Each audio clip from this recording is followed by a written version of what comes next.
नमस्कार दोस्तों, स्वागत है चैनल के साथ। आपके सामने मोदी में चलेंगे। सबसे पहले में आपको बताएंगे दोस्तों, राहुल गांधी ने प्रधानमंत्री मोदी को वसूली रैकेट चलाने वाला मास्टरमाइंड बताया है। बताएंगे और भी क्या कुछ कहा है उन्होंने दोस्तों, जिसके बाद हो सकता है एक बार फिर से राजनीतिक बवाल। बताएंगे क्या है पूरा कारण दोस्तों। प्रधानमंत्री मोदी के खिलाफ दिल्ली हाईकोर्ट के अंदर याचिका दाखिल की गई है। क्या 6 साल के लिए मोदी को चुनाव लड़ने से रोका जाएगा? बताएंगे किस तरीके की मांग की गई है दोस्तों, और कौन से अपराध में कार्रवाई करने की मांग की जा रही है। साथ आपको बताएंगे भारतीय जनता पार्टी के नेता के प्रेस कॉन्फ्रेंस के दौरान आपस में जोरदार तरीके से भिड़े बीजेपी के लोग। सोशल मीडिया पर वीडियो हो गया है तेजी से वायरल दोस्तों। इसी के साथ में ममता बनर्जी ने चुनाव आयोग पर लगाया भाजपा के लिए काम करने का गंभीर आरोप। बताएंगे इसके पीछे कौन सा तर्क दिया गया है दोस्तों। साथ साथ एक और बीजेपी का गढ़ बताए जाने वाले राज्य के अंदर कांग्रेस पार्टी ने एक सीटें बांट ली है। बताएंगे दोस्तों कहां पर भाजपा को 50% का नुकसान कर रही है कांग्रेस पार्टी। एपी न्यूज के सी वोटर में कई और बड़े खुलासे किए गए हैं। और नरेंद्र मोदी के इंटरव्यू में एक बार भी महंगाई, बेरोजगारी, महिला, किसान, मजदूर और शिक्षा, नौकरी का शब्द नहीं निकला है। बताएंगे और भी एनालिसिस प्रधानमंत्री मोदी के पूरे इंटरव्यू को लेकर निकलकर सामने आई है दोस्तों। एक एक करके चलेंगे। लोकसभा चुनाव से जुड़ी फटाफट सारी बड़ी खबरें आप तक पहुंचाएंगे। लेकिन उससे पहले अगर आप भी मानते हैं कि रोजगार, महंगाई, महिला सुरक्षा, किसान, मजदूर, शिक्षा, नौकरी देश के लिए बड़े मुद्दे हैं और देश परिवर्तन चाहता है, तो इस वीडियो को लाइक करके लाल बटन दबाकर चैनल को सब्सक्राइब करके बेल आइकन दबाकर कमेंट बॉक्स में जय हिंद जय भारत जरूर लिखिएगा दोस्तों। चलते हैं सबसे पहले और सबसे बड़ी खबर की तरफ, जहां पर इलेक्टोरल बॉन्ड मामले में प्रधानमंत्री पकड़े गए, इसलिए एएनआई को इंटरव्यू दे रहे हैं। ये दुनिया का सबसे बड़ा वसूली रैकेट है। इसके मास्टरमाइंड है नरेंद्र मोदी। राहुल गांधी की ओर से की गई टिप्पणी पर आप लोग अपनी राय जरूर लिखकर बताएगा दोस्तों। चलते हैं एक और बड़ी खबर की तरफ, जहां पर दिल्ली हाईकोर्ट के अंदर एक याचिका दाखिल की गई है और मोदी पर 6 साल के लिए बैन लगाने की मांग की गई है दोस्तों। प्रधानमंत्री मोदी पर आरोप लगाते हुए कहा गया है कि इलेक्शन के दौरान प्रधानमंत्री कोड ऑफ कंडक्ट का उल्लंघन करते हुए धर्म के नाम पर वोट मांग रहे हैं। पीलीभीत में प्रधानमंत्री मोदी के बयान को लेकर सवाल खड़े किए गए हैं दोस्तों। याचिका दाखिल करते हुए इलेक्शन कमीशन ऑफ इंडिया को आदेश जारी करने के लिए कोर्ट से कहा जा रहा है कि कोर्ट इस मामले पर संज्ञान ले और आदेश दे इलेक्शन कमीशन ऑफ इंडिया को कि प्रधानमंत्री को कम से कम 6 साल के लिए चुनाव लड़ने से दूर रखा जाए और डिस्क्वालीफाई किया जाए। आप लोगों की जो भी राय हो दोस्तों लिखकर जो बताइए, क्योंकि ये मामला काफी गंभीर है। साथ साथ राहुल गांधी केरल के अंदर प्रचार प्रसार करने के लिए पहुंचे थे। इस दौरान उनके हेलीकॉप्टर में इलेक्शन कमीशन ऑफ इंडिया के अफसरों ने खोजबीन की है। इलेक्शन कमीशन ऑफ इंडिया को लेकर लोगों ने सवाल खड़ा करते हुए कहा कि क्या कभी प्रधानमंत्री के हेलीकॉप्टर में भी सर्च किया जाएगा। पिछली बार 2019 में एक ऐसी खबर सामने आई थी जिस अधिकारी ने प्रधानमंत्री के हेलीकॉप्टर का सर्च कर लिया था, उसको बाद में उसके पद से हटाया गया था दोस्तों, जो एक बड़ा मुद्दा भी देश के अंदर बना था। तो ऐसे में राहुल गांधी के हेलीकॉप्टर की किए गए सर्च को लेकर अब लोग सवाल पूछ रहे हैं कि निष्पक्षता दिखाते हुए भाजपा के बड़े नेताओं के हेलीकॉप्टर को भी सर्च किया जाना चाहिए। आप लोगों की जो भी राय हो लिखकर जरूर बताएगा। साथ साथ दोस्तों भारतीय जनता पार्टी के नेता और आजमगढ़ से चुनावी मैदान में उतरे बीजेपी के प्रत्याशी और वर्तमान सांसद दिनेश लाल यादव से जब बेरोजगारी को लेकर सवाल पूछा गया तो उनके मुंह से अद्भुत ज्ञान निकला है, यानी एक दिव्य ज्ञान देते हुए उन्होंने कहा कि मोदी और योगी ने तो बेरोजगारी नहीं बढ़ाई है, उनके तो बच्चे भी नहीं है जो कहे कि उन्होंने महंगाई बढ़ाई है। इसके बाद दोस्तों उनके बयान से साफ तौर पर दिखाई दे रहा है कि ज्यादा बच्चे करने वाले लोग देश में बेरोजगारी बढ़ा रहे हैं, वो ये बात कहना चाहते हैं। इस पर लोगों ने कहा कि अगर हमारे देश में प्रॉब्लम है अनएम्प्लॉयमेंट की, बेरोजगारी, तो कांग्रेस पार्टी ने कहा है कि अपने मैनिफेस्टो में कि हम लोग वैकेंसी भरेंगे और कई सारी नौकरियां पैदा करेंगे, जबकि बीजेपी के नेताओं का सॉल्यूशन है कि गलती तुम्हारी है, बच्चे क्यों पैदा किए। बीजेपी के नेता निरहुआ की ओर से दिए गए इस बयान पर आप लोग क्या प्रतिक्रिया देना चाहते हैं दोस्तों, लिखकर जरूर बताएगा। क्या भाजपा के लोगों के पास बेरोजगारी के समाधान के लिए कोई जवाब नहीं है, तो इस तरीके के ऊट पटांग बयान दे रहे हैं। क्या कांग्रेस पार्टी के शासनकाल के दौरान देश में इतनी ज्यादा जनसंख्या नहीं थी? बिल्कुल थी। अब तो और ज्यादा जन्म दर कम होता जा रहा है देश के अंदर। मोदी सरकार के दौरान कांग्रेस के टाइम में तो बहुत ज्यादा हुआ करता था, इसके बावजूद बेरोजगारी का इतना बड़ा मुद्दा नहीं था जितना बड़ा आज भारत के अंदर बन चुका है। तो ऐसे में क्या भारतीय जनता पार्टी के लोग अपने आप को विफल नहीं मानेंगे और लोगों पर ही उल्टा आरोप लगाएंगे? इसके बाद लोगों ने कहा कि आने वाले दिनों के अंदर ये लोग कहेंगे कि लोग ज्यादा खाना पीना खाते हैं इसीलिए महंगाई बढ़ गई है, लोग ज्यादा बिजली का कंजप्शन करते हैं इसीलिए बिजली के दाम बढ़ गए हैं, लोग ज्यादा सड़कों पर चलते हैं इसीलिए सड़कें टूटी है। तो क्या ऐसे तर्कों को स्वीकार किया जाएगा, और वो भी उस राजनीतिक पार्टी के नेता के द्वारा जिसकी सरकार पिछले 10 साल से देश के अंदर चल रही है और 7 साल से उत्तर प्रदेश के अंदर चल रही है? निरहुआ के इस बयान पर दोस्तों आप लोग अपनी राय जरूर लिखकर बताएगा। क्या जवाब आप लोग देना चाहते हैं? आपके जवाब में से सबसे बेहतर जवाब को पिन किया जाएगा और उसके बाद सभी लोग जवाब को देख सकेंगे। दोस्तों ज्यादा से ज्यादा कमेंट कीजिएगा और वीडियो को अपने लोगों तक शेयर करना बिल्कुल भूलिएगा। चलते हैं एक और बड़ी जानकारी की तरफ, जहां पर अमरोहा में राज्य मंत्री ब्रिजेश सिंह की प्रेस कॉन्फ्रेंस के दौरान जिला कार्यालय में भाजपा के दो नेता आपस में बुरी तरीके से भिड़ गए दोस्तों। सोशल मीडिया पर वीडियो में देखा जा सकता है कि ये दोनों नेता एक दूसरे पर हमला कर रहे हैं, यहाँ तक कि थप्पड़ मारने का भी प्रयास कर रहे हैं। इसके बाद दोनों नेताओं को अलग थलग करते हुए मौके में बीच बचाव करने की कोशिश की जाती है। इसी तरीके से और भी कई सारी जानकारी लगातार सामने आ रही है। लुधियाना का एक वीडियो भी 2 दिन पहले आया था और भाजपा में बढ़ते कलेश के बारे में लोगों को धीरे धीरे जानकारियां मिलनी शुरू हो गई है। साथ पश्चिम बंगाल की मुख्यमंत्री ममता बनर्जी ने सोमवार को भारतीय जनता पार्टी का पक्ष लेने के लिए निर्वाचन आयोग की आलोचना की और चेतावनी दी कि यदि राज्य में एक भी दंगा हुआ तो वो आयोग के कार्यालय के बाहर भूख हड़ताल शुरू कर देंगे। अलीपुरद्वार में एक रैली को संबोधित करते हुए बनर्जी ने निर्वाचन आयोग पर बीजेपी के इशारे पर मुर्शिदाबाद के पुलिस महानिरीक्षक को हटाए जाने का आरोप लगाया। उन्होंने कहा कि आज भी केवल बीजेपी के निर्देश पर मुर्शिदाबाद के डीआईजी को बदल दिया गया। अब अगर मुर्शिदाबाद और मालदा में दंगे होंगे तो जिम्मेदार निर्वाचन आयोग ही होगा। बीजेपी दंगे और हिंसा भड़काने के लिए पुलिस अधिकारियों को बदलना चाहती है। अगर एक भी दंगा होता है तो इसके लिए निर्वाचन आयोग जिम्मेदार होगा, क्योंकि वे वहां कानून व्यवस्था की देखभाल कर रहे हैं। तृणमूल कांग्रेस के प्रमुख ने कहा कि अगर जरूरत पड़ी तो वह 55 दिनों तक निर्वाचन आयोग कार्यालय के बाहर भूख हड़ताल करेंगी। उन्होंने कहा कि अगर मैं सिंगूर में भूमि अधिग्रहण विरोध प्रदर्शन के दौरान किसानों के लिए 26 दिनों तक अनशन कर सकती हूं तो मैं अपने कार्यालय के बाहर 55 दिनों तक भूख हड़ताल भी कर सकती हूं। ममता बनर्जी ने विपक्षी नेताओं को जेल भेजने की धमकी देने के लिए बीजेपी की आलोचना की। उन्होंने कहा कि मैं देखूंगी कि आपके पास कितने जेल है, आपके पास कितने पुलिसकर्मी है, आप कितने लोगों को पीटेंगे। मुझ पर कई बार हमला हुआ, मुझे पता है कि कैसे लड़ना है, मैं कायर नहीं हूं। और दोस्तों, प्रधानमंत्री नरेंद्र मोदी जो पिछले 10 सालों से एक बार भी प्रेस कॉन्फ्रेंस नहीं कर रहे हैं, इसी रास्ते पर भारतीय जनता पार्टी के फ्यूचर बताए जाने वाले नेता भी अब बढ़ना शुरू हो गए हैं। राजस्थान के अंदर जो नए नए मुख्यमंत्री बनाए गए, उन्होंने एक प्रेस कॉन्फ्रेंस का आयोजन किया था। मुख्यमंत्री प्रेस को संबोधित करते हैं, इससे पहले ही लोगों को कह दिया जाता है कि वो कोई सवाल नहीं पूछ पाएंगे। यानी एक ऐसा प्रेस कॉन्फ्रेंस बुलाया गया जिसमें लोगों को बिठाकर एक तरफा मुख्यमंत्री का भाषण सुनाया गया और इसके बाद पत्रकारों से कोई भी सवाल नहीं लिया गया। पत्रकारों ने पूछा कि फिर प्रेस कॉन्फ्रेंस आयोजित करने का क्या मतलब है, जब आप यहाँ पर आकर एक तरफा भाषण देकर बिना सवाल का जवाब दिए हुए चले जा रहे हो। तो माननीय मुख्यमंत्री ने कहा कि आपको पहले कहना ही नहीं था। कुल मिलाकर दोस्तों, भारतीय जनता पार्टी के लोग जिसे प्रेस कॉन्फ्रेंस बोल रहे हैं वो किसी एक छोटे सभा से कम का मामला नहीं है, क्योंकि एक तरफा आकर भाषण मुख्यमंत्री दे रहे हैं और सवालों का जवाब देना तो दूर की बात, सवाल पूछने से ही पहले मना कर दिया गया है। साथ साथ दोस्तों, गोवा के अंदर 2 की 2 सीटें भारतीय जनता पार्टी आसानी से हर बार जीत जाती है, लेकिन इस बार कांग्रेस पार्टी और आम आदमी पार्टी के गठबंधन बनने के बाद यहाँ की सीट कांग्रेस पार्टी जीतने वाली है। 2 सीटों में से एक सीट पर कांग्रेस पार्टी को जीत मिलेगी। 45% वोट शेयर उनके खाते में जाएगा, भारतीय जनता पार्टी को 40% वोट मिलेगा और एक सीट वो जीत जाएंगे। तो दोनों पार्टियों को अपने अपने तरीके से फायदा मिल रहा है। साथ साथ प्रधानमंत्री मोदी ने एएनआई को एक इंटरव्यू दिया, इसमें 1 घंटा 20 मिनट का ये पूरा इंटरव्यू रहा। इस दौरान प्रधानमंत्री मोदी ने रोजगार शब्द का इस्तेमाल 2 बार किया, महंगाई शब्द का इस्तेमाल, बेरोजगारी शब्द का इस्तेमाल, महिला सुरक्षा शब्द का इस्तेमाल, किसानों के सुरक्षा का इस्तेमाल, मजदूर, श्रमिक और शिक्षा, नौकरी, बुजुर्ग शब्द का इस्तेमाल एक बार भी नहीं किया गया। यानी 1 घंटे 20 मिनट के वीडियो इंटरव्यू में एक बार भी प्रधानमंत्री इन शब्दों का इस्तेमाल नहीं कर रहे, ना महंगाई बोले ना बेरोजगारी बोले। तो सवाल यह है कि ये कौन सा इंटरव्यू है जिसमें बेसिक मुद्दे उठाए ही नहीं जा रहे हैं, प्रधानमंत्री से जवाब तक नहीं मांगा जा रहा है और प्रधानमंत्री इन शब्दों का जिक्र तक नहीं कर रहे हैं। तो ये इंटरव्यू नहीं बल्कि इसे एक मोनोलॉग कहा जा सकता है। जैसे बीजेपी राजस्थान के मुख्यमंत्री मोनोलॉग कर रहे हैं प्रेस कॉन्फ्रेंस बताकर, वैसे ही प्रधानमंत्री मोदी एक तरफा बयान दे रहे हैं, एक तरफा भाषण दे रहे हैं और मेन मुद्दों पर चर्चा भी नहीं कर रहे हैं। अगर आप भी मानते दोस्तों की महंगाई, बेरोजगारी, महिला सुरक्षा, किसान, मजदूर, शिक्षा, नौकरी और बुजुर्गों की बात करना एक बड़े मुद्दे हैं, तो अपनी राय जरूर लिखकर बताएगा। चलते हैं एक और बड़ी अपडेट की तरफ, जहां पर भारतीय जनता पार्टी युवा मोर्चा के राष्ट्रीय अध्यक्ष और सांसद तेजस्वी सूर्या का एक वीडियो सोशल मीडिया पर वायरल हो रहा है। इस वीडियो में वे मीटिंग हॉल से भागते हुए नजर आ रहे हैं। वहां मौजूद लोग गुस्से में दिखाई दे रहे हैं। लोकसभा चुनाव 2024 बेंगलुरु दक्षिण सीट से उम्मीदवार बनाया है। दरअसल वायरल वीडियो में 13 अप्रैल का जानकारी दी जा रही है। सार्वजनिक सभा में शामिल होने के लिए पहुंचे थे। सभा में सहकारी बैंक एसोसिएशन के नेता तेजस्वी सूर्या और बसवनगुड़ी के विधायक रवि सुब्रमण्यम सहित अन्य लोग मौजूद थे। इस बीच कुछ लोगों ने सवाल जवाब करना शुरू कर दिया। ये वे लोग थे जो श्री गुरु राघवेंद्र सहकारी बैंक नियमिता यानी SGRSBN से जुड़े करोड़ों रुपए के घोटाले से पीड़ित है। उन लोगों ने सवाल किया कि उन्हें मिलने वाले भुगतान में देरी क्यों हो रही है। इसी दौरान सवाल करने वाले लोगों को गुस्सा आ गया और तेजस्वी सूर्या के समर्थक सवाल करने वाले लोगों को रोकने लगे। माहौल ज्यादा गर्मा गया। इस बीच तेजस्वी सूर्या सभा से जाने लगे। जो वीडियो सोशल मीडिया पर वायरल नजर आ रहा है उसमें तेजस्वी सूर्या हॉल से बाहर जा रहे हैं। उनके समर्थक उन्हें रोकने की कोशिश कर रहे हैं। कुछ महिला पुरुष उनसे सवाल करते नजर आ रहे हैं। आरोप है कि तेजस्वी सूर्या के लोगों ने धक्का मुक्की की और मारपीट भी की है। तेजस्वी के वीडियो को कांग्रेस पार्टी ने सोशल मीडिया पर शेयर करते हुए लिखा कि बीजेपी के तेजस्वी सूर्या एक बार फिर से आपातकाल निकास द्वार से निकल गए हैं। साथ साथ दोस्तों, मोहम्मद जुबैर की ओर से एक फोटो शेयर की गई है। इसमें बताया गया है कि किस तरीके से प्रधानमंत्री मोदी के इंटरव्यू को सारे न्यूज चैनलों पर एक साथ दिखाया जा रहा है। इसके बाद लोग पूछ रहे हैं कि फेयरनेस कहां है, यानी भाजपा के लोग कहते हैं कि विपक्ष क्यों दिखाई नहीं दे रहा, बीजेपी को लोग इतना सपोर्ट क्यों कर रहे हैं। सवाल सबसे बड़ा यह है कि जब विपक्ष के लोगों को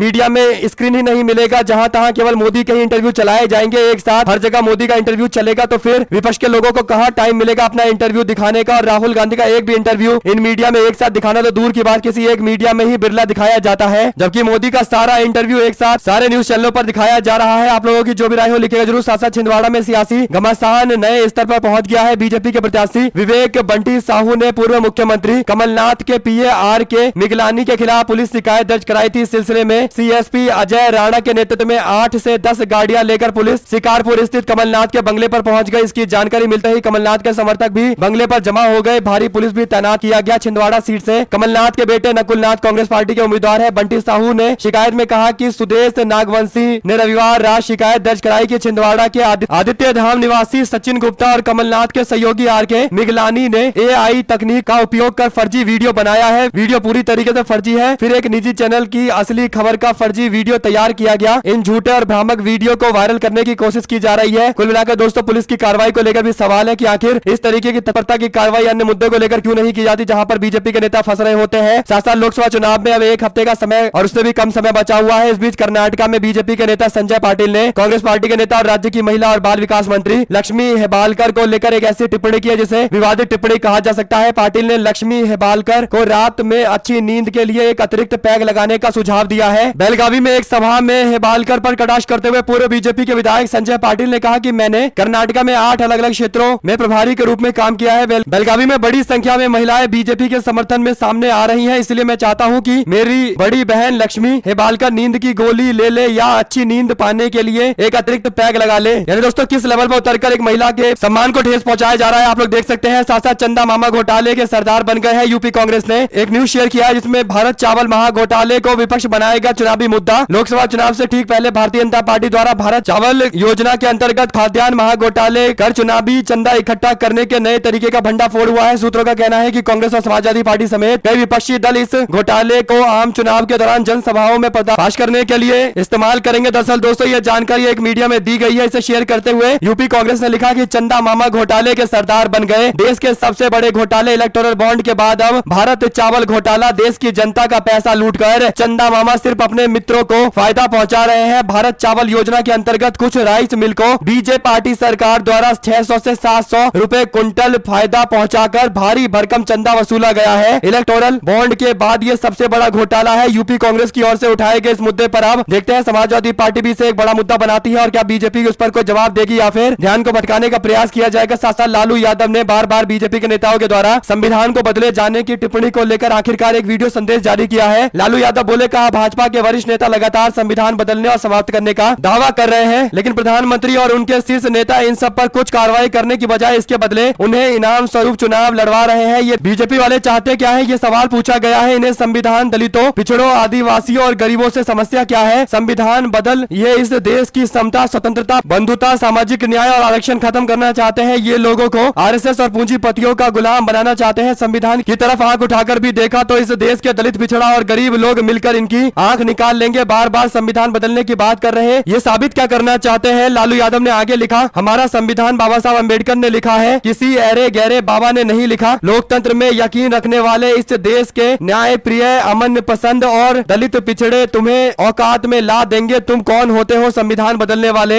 भारतीय जनता पार्टी को लेकर सबसे कठोर और सबसे सटीक प्रतिक्रिया लालू यादव ने दी है। दोस्तों लालू यादव के द्वारा कहे गए इन शब्दों के बारे में आप लोगों की जो भी राय हो लिखकर जरूर बताएगा। साथ साथ बीजेपी के एमपी तेजस्वी सूर्या का जिस तरीके से विरोध हुआ है कैंपेन के दौरान, उनको सभा छोड़कर जाना पड़ा, ये अपने आप में इस तरीके के संकेत है कि भारतीय जनता पार्टी को लेकर उल्टी गिनती शुरू हो गई है। आप लोग अपनी राय जरूर लिखकर बताएगा। दोस्तों साथ साथ कांग्रेस पार्टी जिस तरीके से एडवर्टीजमेंट करा रही है सोशल मीडिया पर काफी ज्यादा उनकी तारीफ की जा रही है। लोग कह रहे हैं कि पहली बार कांग्रेस पार्टी का एड इफेक्टिव दिखाई दे रहा है, यानी कांग्रेस वहां प्रचार कर रही है जहां पर ज्यादातर व्यूअरशिप आती है। इसी तरीके से सब टीवी है जहां पर करोड़ों की संख्या में लोग प्रोग्राम देखते हैं। सब टीवी पर तारक मेहता का उल्टा चश्मा आता है जिसकी काफी ज्यादा व्यूअरशिप है और इस दौरान जब एडवर्टीजमेंट आया तो कांग्रेस पार्टी का प्रचार दिखाई दे रहा है। इसका मतलब कांग्रेस पार्टी सही से इफेक्टिव प्रचार इस बार कर रही है, दूर तक मैसेज पहुंचाया जा रहा है। बम्बार्डनेस की जगह कांग्रेस पार्टी इफेक्टिव प्रचार पर ध्यान दे रही है। साथ साथ दोस्तों भारतीय जनता पार्टी के नेता राजस्थान के मुख्यमंत्री एक सभा को संबोधित कर रहे थे, तब लोग रैली छोड़कर जाने लगे तो वहां पर मंच पर मौजूद बीजेपी का अन्य नेता उन लोगों को महादेव की सौगंध देने लगा। भोले बाबा की सौगंध है, हिंदू हो तो बैठ जाओ, कहीं मत जाओ, इस तरीके से टिप्पणी करने लगा और लोगों को कस्में देकर वहां पर रोकने का प्रयास करने लगा। एक तरीके से भारतीय जनता पार्टी के खिलाफ बन रहे माहौल को लेकर यह बड़ी जानकारी है। आप लोग अपनी राय जरूर लिख बताएगा। दोस्तों के साथ में प्रधानमंत्री नरेंद्र मोदी ने एक इंटरव्यू में कहा था कि फंड कहां से आया और उनका इस्तेमाल कैसे किया जा रहा है, ये इलेक्टोरल बॉन्ड स्कीम के कारण पता चला है। एक बार फिर से उन्होंने इंटरव्यू देते हुए कहा कि जब इलेक्टोरल बॉन्ड उपयोग में थे तो जनता को मनी ट्रेल मिल रहा था। यह प्रधानमंत्री द्वारा बेशर्मी से बोला गया झूठ है। इस विषय पर कांग्रेस पार्टी महासचिव संचार जयराम रमेश का यह वक्तव्य आया है। उन्होंने बताया कि ये जो इलेक्टोरल बॉन्ड को लेकर प्रधानमंत्री पीठ थपथपा रहे हैं कि वो लेकर आए थे, इसीलिए सारी इन्फॉर्मेशन सामने आई है। इन्होंने 2017 में कहा था कि इलेक्टोरल बॉन्ड इसलिए डिजाइन किया जाए ताकि लोगों की आइडेंटिटी को गुप्त रखा जाए, कहां से पैसा आ रहा है इसकी आइडेंटिटी को